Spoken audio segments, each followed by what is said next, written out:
नमस्कार विद्यार्थियों, मेघराज गुरुकुल में आपका स्वागत है। और आज जो क्लास है आपके आयतन की नेक्स्ट क्लास है और आज कंप्लीटली कवर करने वाले हैं अपन गोले के बारे में।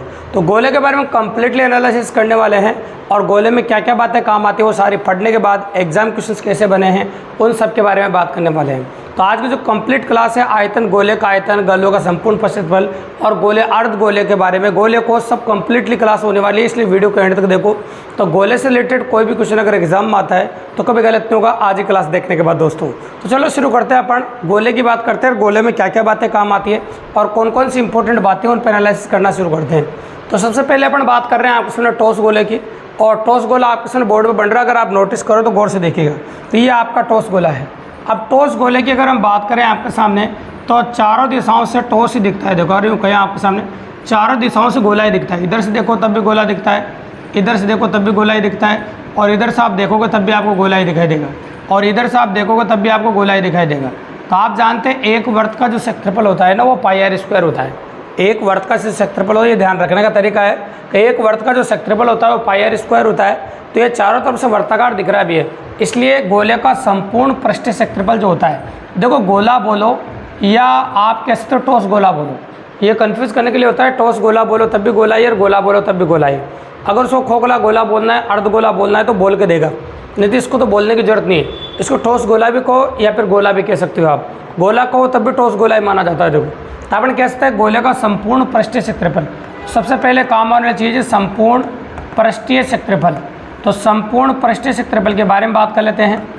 तो आप जानते हैं एक वर्त का क्षेत्रफल पाई आर स्क्वायर होता है और ये चारों तरफ से वर्ताकार दिख रहा है। अगर आप नोटिस करो तो जब चारों तरफ से वर्ताकार दिख रहा है तो इसका संपूर्ण क्षेत्रफल हो जाएगा आपका 4 पाई आर स्क्वायर। ये निकालने का तरीका था कि याद नहीं करना पड़े आपको। इसका संपूर्ण क्षेत्रफल हो जाएगा आपका 4 pi R square. Pi R square एक वर्त का 4 से गुणा कर दो तो 4 पाई आर स्क्वायर हो जाएगा। तो 4 पाई आर स्क्वायर बिल्कुल सिंपली और काफ़ी ईजिली हो जाएगा आपका। आप बात करते हैं अपने इसके आयतन की। आयतन कैसा बनेगा? आयतन जरूर आपको याद रखना पड़ेगा इसका, और इसका आयतन होगा आपका 4/3 पाई आर क्यूब। इसका जो आयतन होगा इसका 4/3 पाई आर क्यूब। जो आयतन आपको देखने को मिलेगा वो हो जाएगा आपका 4/3 पाई आर क्यूब। ठीक है, जो आयतन आपको मिलेगा वो होगा आपका 4/3 पाई आर क्यूब। तो ये हो गया आपका गोले का आयतन, क्योंकि आयतन भी बहुत ज़्यादा काम आता है, ये जरूर ध्यान रखना पड़ेगा आपको। 4/3 पाई आर क्यूब ये गोले का आयतन हो गया आपका। अब गोले का आयतन के बाद अगर बात करें हम आपके सामने का दूसरी इंपॉर्टेंट चीज़ अपने काम आती है वो है भैया अर्ध गोला। मतलब आधा गोला काम आता है अपने। अर्ध गोला कह सकते हो, मतलब गोले का आधा भाग अर्ध गोला होता है। गोले का जो आधा भाग होता है उसे हम क्या कहते हैं बताओ? अर्ध गोला होता है, मतलब आधा गोला कह सकते हो आप। ठीक है, तो आधा गोला बना सकते हैं। देखो अपन कोई बड़ी बात नहीं है, अप्रोच है। ये देखो जैसे अपन ने बनाया आपके सामने ये अब इसको अर्ध गोला का रूप दे सकते हैं अपन। ये देखो, ये देखो ये अर्ध गोला है, ये अर्ध गोला हो गया। ये अपन ने आपके सामने अर्ध गोला बनाया। तो अर्ध गोले का पहले क्या निकालेंगे? एक दिशा तो ये है, ये नहीं कटी, ये दिशा भी नहीं कटी और नीचे वाली दिशा भी नहीं कटी, सिर्फ ऊपर वाली दिशा कटी भी है, ऐसा कह सकते हैं अपन। तो पहले अगर हम बात करें सबसे पहले इसका संपूर्ण क्षेत्रफल बात कर लेते हैं। संपूर्ण पृष्ठीय क्षेत्रफल, तो इसका जो संपूर्ण पृष्ठीय क्षेत्रफल होगा आपका, एक वर्ताकार भाग कटा है और 3 बच रहे हैं, तो आप कहते हैं इसका संपूर्ण क्षेत्रफल जो होगा आपका वो हो जाएगा आपका 3 पाई आर स्क्वायर। इसका जो संपूर्ण क्षेत्रफल क्या होगा आपका 3 पाई आर स्क्वायर। और दूसरी इंपॉर्टेंट बात है इसका आयतन। तो आयतन भी आप निकाल सकते हैं, क्योंकि आयतन में कोई दिक्कत की बात नहीं है। ये पूरे गोले का आयतन है, अगर इसमें आप 2 का भाग लगा दो तो अर्ध गोले का आयतन हो जाएगा। तो अर्ध गोले का आयतन हो जाएगा आपका 2/3 पाई आर क्यूब। ये अर्ध गोले का आयतन हो गया आपका। ठीक है, 2/3 पाई आर क्यूब। अब इसके बाद अगर हम बात करें आपके सामने अर्ध गोला हो गया। अर्ध गोले के बाद तीसरी इंपॉर्टेंट बात अपने काम आती है। गोलीय कोष कहो या खोखला गोला कहो, बात एक ही। या तो आप गोलीय कोष कह सकते हैं, और गोलीय कोष नहीं कहो तो खोखला गोला भी कह सकते हैं। तो अपन कहे गोलीय कोष या खोखला गोला, गोलीय कोष या फिर कह सकते हैं अपन खोखला गोला। तो खोखला गोला क्या होता है? जैसे टेनिस की बॉल आपने देखी होगी, तो टेनिस की बॉल खोखले गोले का बहुत बड़ा एग्जाम्पल है। तो उसमें क्या होता है? एक चपड़ी होती है, सिर्फ कसते वर्ताकार भाग है और ये भी वर्ताकार भाग है, ऐसा होता है। तो इसमें क्या होता है कि ये वाला भाग टाइट होता है, नीमर कह सकते हो आप, इसमें कुछ बड़ा होता है, और बाकी जो अंदर का जो भाग दे रहा है आपको ये वाला, ये खोखला ही होता है सिर्फ अंदर वाला। R1 त्रिज्या का जो भाग है वो खोखला होता है और ये R2 त्रिज्या का हो गया गोला होगा। तो अपन ये कह सकते हैं आपके सामने कि ये वाला भाग टाइट होता है, बाकी ये वाला जो है ये बिल्कुल इसमें हवा होती है और कुछ नहीं होता है। तो गोलीय कोश का आयतन अपने काम आता है, तो आयतन के बारे में बात कर लेते हैं। तो चलो आयतन की बात करते हैं। देखिए तो गोलीय कोश का आयतन अपन इस्तेमाल करेंगे और उसके बारे में बात करें। देखिए तो गोलीय कोश का आयतन, तो आयतन ही काम आता है, इसमें और कुछ भी नहीं आता। अगर आप गोलीय कोश का आयतन चाहते हैं तो बाहर वाले गोले के आयतन में से अंदर वाले गोले का आयतन घटा दो। तो बाहर वाले गोले के आयतन में से अंदर वाले गोले का आयतन जब घटा देंगे तो आपका गोलीय कोश का आयतन आ जाएगा 4/3 पाई R2 का क्यूब और 4/3 पाई R1 का क्यूब। ठीक है, तो आप 4/3 पाई कॉमन ले सकते हैं। तो 4/3 पाई कॉमन ले लिया अपन ने और ये हो जाएगा R2 का क्यूब माइनस R1 का क्यूब। ये हो गया गोलीय कोश का आयतन। ये काम आता है अपना गोलीय कोश का आयतन, जो अपन ने बताया। तीसरी इंपॉर्टेंट चीज़ इसमें काम आती है गोलीय कोश का आयतन। अब गोलीय कोश के आयतन के बाद अगली जो इंपॉर्टेंट चीज़ काम आती है वह है आपके समतल परिच्छेद की त्रिज्या। ये भी कई बार डायरेक्ट काम आती है। समतल परिच्छेद है ना की त्रिज्या। समतल परिच्छेद की त्रिज्या निकालने के लिए जैसे गोले को यहाँ तो बीच में से काटा था, वहाँ बीच में से नहीं काटते, नीचे से काटते हैं अभी। तो नीचे से जैसे यहाँ से काट दिया मान लो, तो समतल परिच्छेद की त्रिज्या यहाँ से निकल के आती है। देखो तो आप कहते हैं ये केंद्र इसका O और यहाँ से यहाँ तक की जो होती है ये ऊंचाई होती है, ये R होता है, ये H होता है। और ये जो भाग आपको नज़र आ रहा है ये वाला, सो पीले कलर कर देता हूँ, ये वाला ये कहलाती है समतल परिच्छेद की त्रिज्या।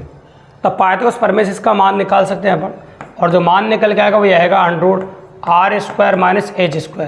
ये हो जाएगा आपका समतल परिच्छेद, क्योंकि कर्ण है और ये लंब है, तो आपका आएगा कर्ण का स्क्वायर माइनस लंब का स्क्वायर वर्गमूल में। ये आएगा समतल परिच्छेद की त्रिज्या। जब वर्त को कहीं से भी मतलब गोले को कहीं से भी काटो, मतलब बीच में से नहीं काटो, तब समतल परिच्छेद की त्रिज्या बन के सामने आती है। अब एक इंपॉर्टेंट चीज़ और बची गोले के लिए, जो सिर्फ गोले में काम आती है, उसके बारे में बात कर लेंगे का दो गोलों के आयतनों में तुलना। तो जब भी कभी दो गोलों के आयतनों में तुलना आपसे कराए तो पहले गोले के आयतन में दूसरे गोले के आयतन का भाग लगा दो, और पहले गोले के आयतन में दूसरे गोले के आयतन का भाग लगा दोगे आप, तो अगर आप नोटिस करेंगे तो देखो सब कुछ कट जाएगा, सिर्फ त्रिज्याएँ बचेगी। तो R1/R2 का क्यूब आ जाएगा भी, ये निकल के आएगा आपका R1/R2 का क्यूब। तो आप दो गोलों के आयतनों में जो तुलना करेंगे तो ये रिलेशन निकल के आ जाएगा। तो दो अज्ञात अनुपात होंगे, एक तो त्रिज्याओं में अनुपात और एक होगा आपका आयतनों में अनुपात। तो दोनों में से कोई सा भी एक अनुपात दे देगा तो आप दूसरा अपने आप निकाल सकते हो। तो इस प्रकार से गोले के बारे में अगर कंप्लीट एनालिसिस है, और गोले के बारे में जो बातें काम आती है वो बोर्ड पे भी है। इसके अलावा गोले में कुछ भी काम नहीं आता है। आप आ जाते हैं अपन गोले में कैसे कैसे क्वेश्चन देखने को मिलते हैं और किस प्रकार की पॉसिबिलिटी गोले में देखने को मिलती है, तो उसके ऊपर आ जाते हैं भी, और कैसे कैसे क्वेश्चन गोले में देखने को मिलेंगे। तो गोले में भी बहुत बेहतरीन क्वेश्चन बनते हैं, एग्जाम क्वेश्चन, उनके बारे में एनालिसिस करेंगे। देखिए आप तो गोले का पहला क्वेश्चन देखिए जो स्क्रीन पर आपको नज़र आ रहा होगा, आराम से देखिए, कोई जल्दबाजी नहीं है, तसल्ली से देखिए। तो पहला क्वेश्चन स्क्रीन पे गोले का नोटिस कीजिए। जितना भी एनालिसिस अपन ने किया गोले के बारे में, जितना अपन ने समझा है वही काम आने वाला है, टेंशन लेने की बिल्कुल ज़रूरत नहीं है। तो चलो देखिए, तो क्लियरली बात कर रहे हैं, यदि किसी गोले का आयतन किसी अन्य गोले का आयतन का 8 गुना है तो उनके पृष्ठीय क्षेत्रफलों का अनुपात बताइए। यदि किसी गोले का आयतन किसी अन्य गोले के आयतन का क्या है 8 गुना है, अन्य गोले का आयतन, मान लो पहला गोला है जिसका आयतन V1 है और अन्य गोले का आयतन मैं V2 मान लेता हूँ, V2, तो उसके आयतन का क्या है 8 गुना है। तो पहले गोले का आयतन दूसरे गोले का आयतन है क्या बताओ 8 गुना है, ऐसे बोला। तो उनके संपूर्ण परिस्थितियों में अनुपात बताइए। ठीक है, तो पहले देखो इसको V2 को नीचे घुमा दो, तो ये हो जाएगा आपके सामने इस प्रकार से V2 है ना 8/1। तो ये आयतनों में अनुपात आ गया भी। अगर ये आयतनों में अनुपात आया तो आप कह सकते हैं इसको ऐसे भी लिखते हैं अपन 2 का क्यूब है ना, और ये 1 का क्यूब, ऐसे मतलब 2/1 का क्यूब। तो ये कह सकते हैं आयतनों में अनुपात है, त्रिज्याओं में बोला था मैं R1/R2 का क्यूब हो गया। अब त्रिज्याओं में अनुपात आने के बाद तो आप संपूर्ण परिस्थितियों में अनुपात निकालना आपके लिए कोई बड़ी बात नहीं, क्योंकि तो त्रिज्याओं में अनुपात आ गया, अपना घनमूल निकाल देंगे। तो त्रिज्याओं में अनुपात आ गया तो दोनों साइड स्क्वायर कर दे तो संपूर्ण परिस्थितियों में अनुपात आ जाता है। तो आप क्या करोगे बताओ 2 का स्क्वायर और 1 का स्क्वायर, तो ये आ जाएगा आपका 4:1 त्रिज्याओं में अनुपात। ठीक है, त्रिज्याओं में अनुपात आने के बाद उनका स्क्वायर करना है सिर्फ, तो उनका स्क्वायर करते संपूर्ण परिस्थितियों में अनुपात आपका निकल के आ जाएगा। तो आपका आंसर आ जाएगा 4:1 संपूर्ण पृष्ठीय क्षेत्रफलों में अनुपात। आप नोटबुक में साथ के साथ लिख सकते हैं, अगर नोटबुक में नहीं लिख रहे हो तो आप स्क्रीनशॉट भी ले सकते हैं या फिर वीडियो को पॉज करके भी लिख सकते हैं, कोई टेंशन की बात नहीं। अब आ जाइए, यदि एक गोले का आयतन 36 पाई घन सेंटीमीटर है, तब इसके वक्र पृष्ठ का इसके व्यास से अनुपात कितना होगा? वक्र पृष्ठ से व्यास से अनुपात कितना होगा? देखो, तो आपसे बोला है गोले का आयतन दे रखा है आपको, और आयतन 36 पाई दे रखा है आपको। देखो, तो आप जानते हैं आयतन क्या होता है, 4/3 पाई आर क्यूब, ये आयतन होता है भैया, और ये दे रखा है आपको 36 पाई। तो जो कट रहा है पहले उसको काट देते हैं, ठीक है। तो ये पाई से पाई कट रहा है, कट जाएगा, और 4 से काट दो 9 चौक 36, और 3 को इधर गुणा कर दो, तो आर क्यूब का मान आ जाएगा आपका 27, 9 × 27, और आर का मान आ जाएगा 3 सेंटीमीटर। यहाँ से त्रिज्या निकल के आगे भी आयतन से। अब क्या पूछा, तब इसके वक्र पृष्ठ का और इस व्यास का अनुपात बताइए।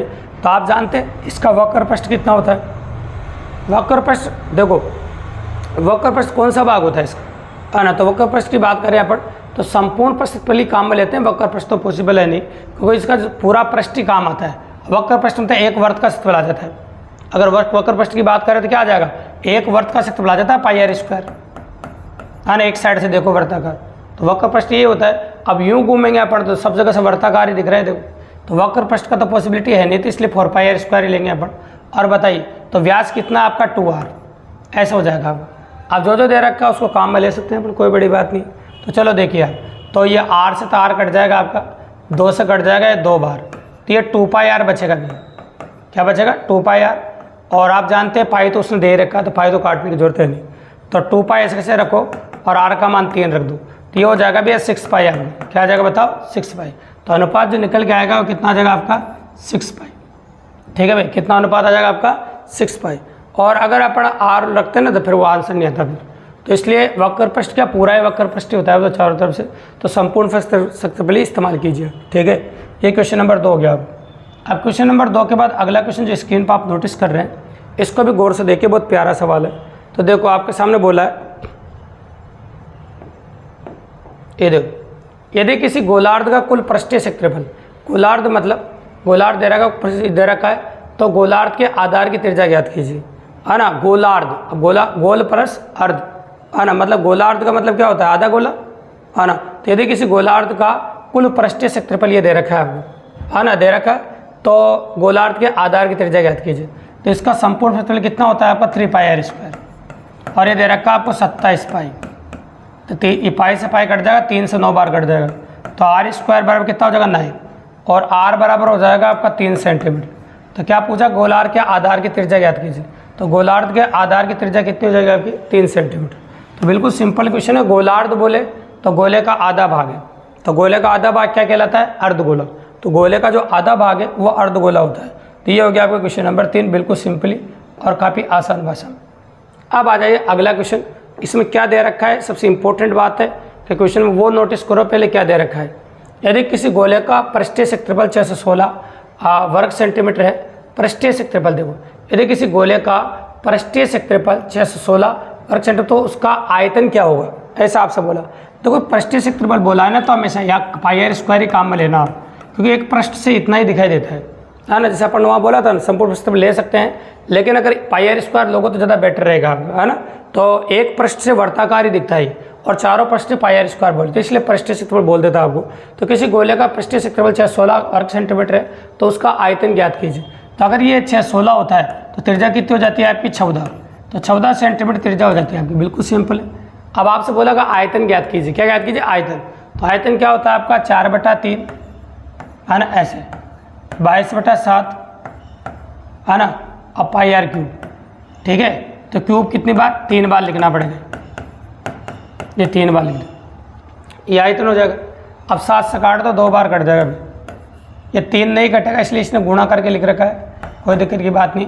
आप देखो 22 चौक 28 हो जाएगा, 14 दूनी 28 हो जाएगा, और 14 हो जाएगा। जैसे इन सबको गुणा करके 3 का भाग लगाओगे आप, इन दोनों ऑप्शनों में से आंसर मिलेगा, या तो ये मिलेगा या फिर ये मिलेगा, क्योंकि 3 का भाग इसी में लग रहा है अभी। तो जैसे गुणा करके निकालोगे, इन दोनों में से एक आंसर आप देखने को मिल जाएगा।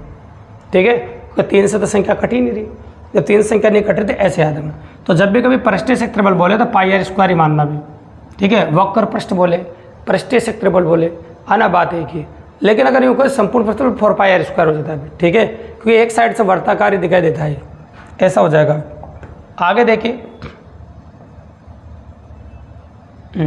एक गोले की त्रिज्या में 50% वृद्धि कर देने पर इसके पृष्ठ क्षेत्रफल में कितने प्रतिशत की वृद्धि हो जाएगी।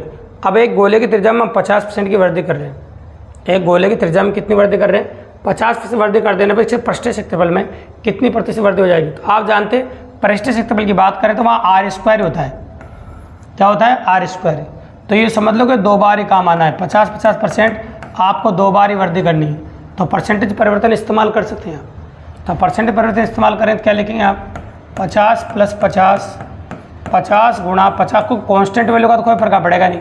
4πr² क्या 4 से गुणा करने फर्क पड़ता नहीं।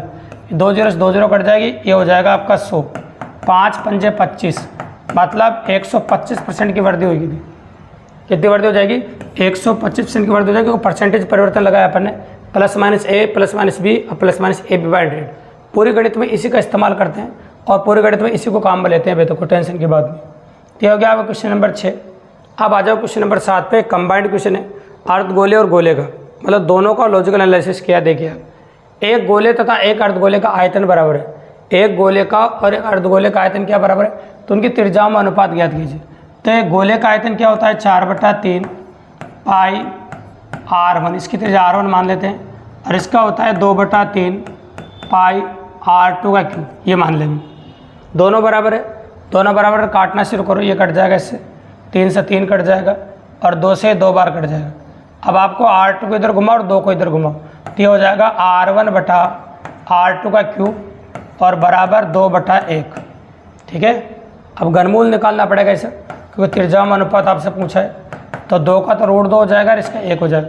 तो त्रिज्याओं में अनुपात जो निकल के आएगा आपका, वो क्या आ जाएगा बताओ, है ना। त्रिज्याओं में अनुपात पूछा है, पहले किसकी, उनकी त्रिज्याओं में अनुपात। देखो गोले को पहले बोला है तो अपन ने गोले को पहले रखा है, देखो, और अर्धगोले को बाद में रखा है। और 2 माह कट रहा था, आप जानते हो गोले में, तो नीचे घूमेगा, इसलिए जो नीचे घूमेगा तो नीचे जाएगा, सॉरी, ये हो जाएगा 1/2। तो क्या हो जाएगा, 1/√2, नीचे घूमना है ना, तो 1/√2। तो त्रिज्याओं में जो अनुपात निकल के आएगा वो आएगा 1/√2। ठीक है, तो बिल्कुल सिंपल है। तो त्रिज्याओं में जो अनुपात निकलेगा 1/√2 हो जाएगा। ऐसे कर सकते हैं। ये हो गया क्वेश्चन नंबर 6 आपका। और क्वेश्चन नंबर 6 के बाद अगला जो क्वेश्चन आता है आपका, वो दे रखा है आपको क्वेश्चन नंबर 7। अब क्वेश्चन नंबर 7 में क्या लैंग्वेज है उसको इस्तेमाल करते हैं और गौर से देखिए क्या कहना चाहता है। 12 सेंटीमीटर त्रिज्या का एक धातु का गोला पिघलाकर, इसकी त्रिज्या कितनी है, 12 सेंटीमीटर। धातु गोला 3 छोटे गोले बनाए गए हैं, उनमें 2 छोटे गोले की जो त्रिज्याएं दे रखी है वो 6 सेंटीमीटर तथा 8 सेंटीमीटर। तो तीसरे गोले की त्रिज्या ज्ञात कीजिए। भैया कॉमन मान है ना, वो तो काम आएगा ही नहीं। आयतन की बात करें 4/3 पाई तो काम आना ही नहीं।